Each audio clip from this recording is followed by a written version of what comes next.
Reportajes, Trenes por Siempre. ¿Cómo ves la situación actual de nuestros ferrocarriles? Depende qué miremos.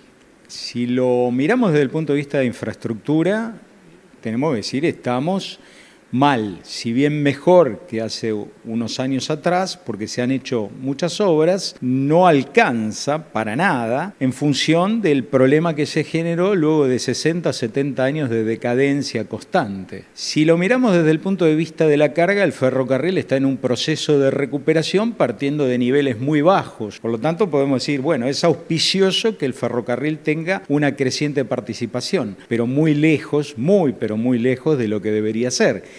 Y si lo miramos desde el punto de vista de pasajeros, estamos mal, como la situación del país, con 110, 115, 120% de inflación anual, no hay presupuesto que alcance.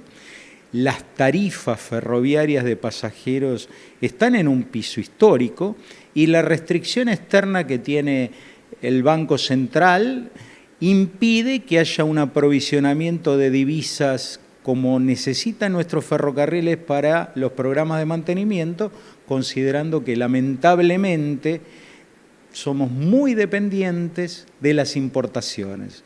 Por lo tanto, los programas de mantenimiento preventivo de las formaciones se ven muy afectados.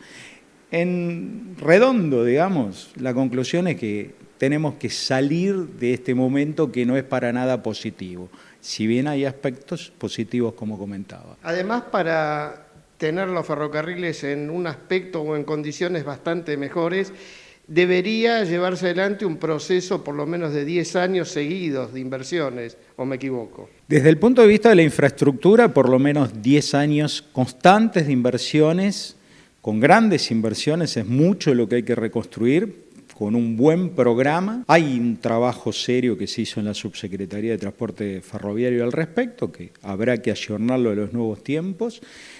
Pero al mismo tiempo, valga la redundancia, hay que ir comprando suficiente material rodante si queremos que el ferrocarril de cargas tenga una participación en 40 años del 40%. Y eso es lo que necesita Argentina. Con respecto a los tiempos, ¿qué opinas sobre la reciente prolongación o postergación por 18 meses más de los contratos de las concesiones ferroviarias privadas? En realidad, la Ley 27132 creó la figura del acceso abierto, el Open Access, para que participen los privados, y esa figura tiene que instrumentarse cuando venzan las concesiones. Las concesiones vencieron y, como bien indicaste, Alejandro, se postergaron de manera precaria por 1 año y medio. Fue una decisión apurada, una decisión que se tomó en un marco donde había mucha preocupación luego de una licitación o concurso desierto que se produjo sobre la ex zona de Ferroexpreso Pampeano,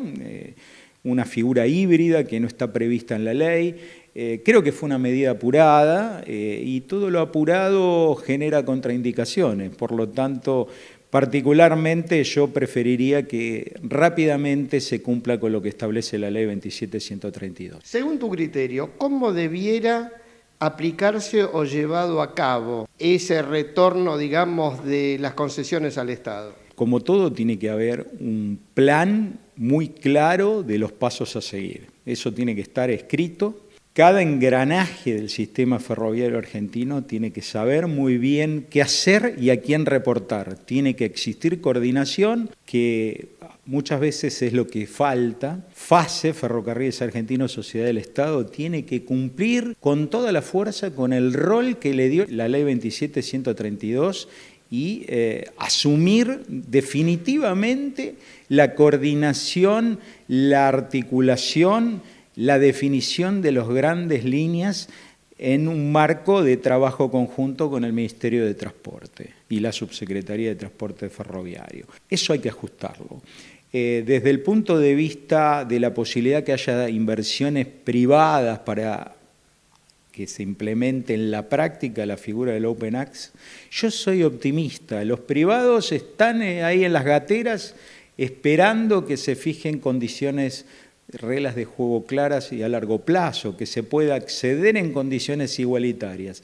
No puede haber favoritismos, digamos, sesgados hacia algunos operadores en desmedro de otros. Si vamos a alquilar material rodante, todos tienen que tener el mismo derecho al acceso con las mismas reglas de juego. Lo mismo con los talleres.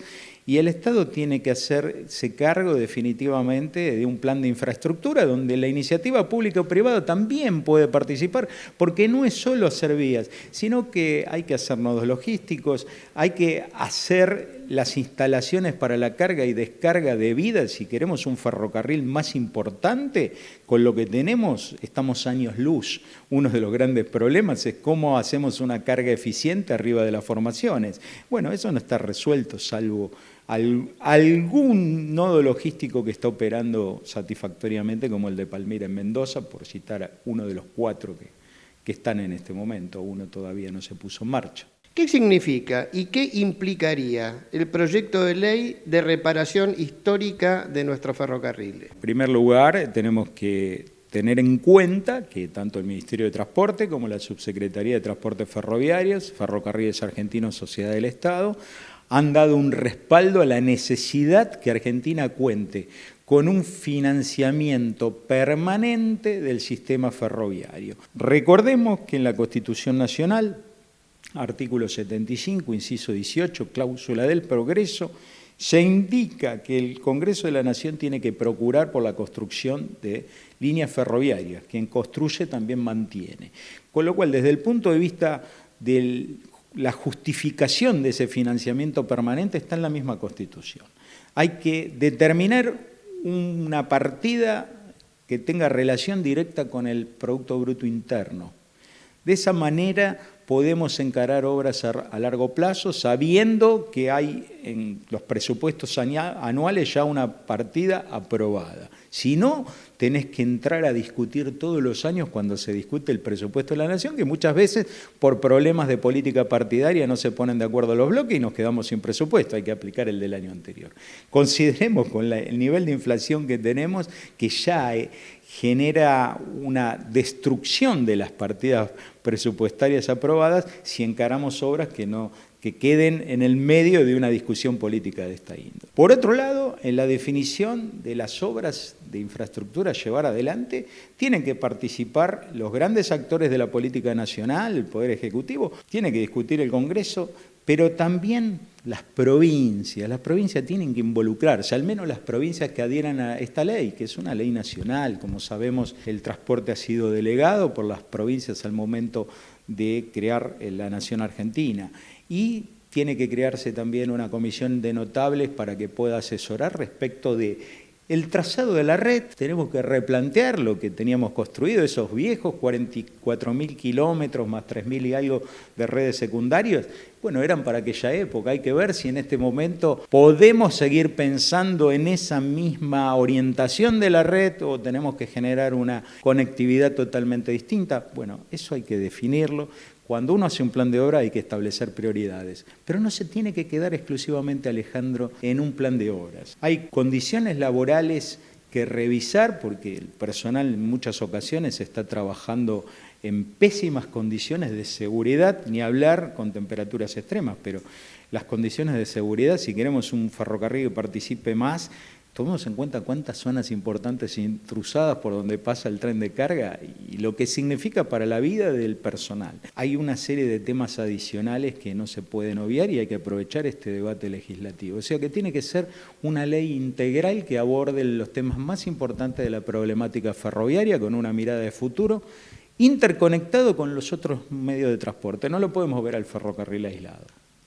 En este contexto que nos estás contando, ¿cuáles serían tus perspectivas a futuro? En primer lugar, estoy ansioso para que se presente formalmente este proyecto de ley de reparación histórica en el Congreso de la Nación, que a pesar de los problemas que existen actualmente en el Congreso por el año electoral que vivimos, se pueda habilitar una sesión extraordinaria para el tratamiento, que llegue a la comisión, que se dictamine, que luego vaya a una sesión extraordinaria y pueda lograr primera aprobación en diputados, pasar a una revisión en el Senado y sancionarse ahí o en una segunda revisión de diputados. Después que se haga una buena reglamentación, que sea una ley con altísimo consenso, porque si no sabemos que las leyes después no se cumplen parcialmente o se dan vuelta. Entonces, cuanto más consenso haya, más difícil de no cumplirse en el futuro va a ser.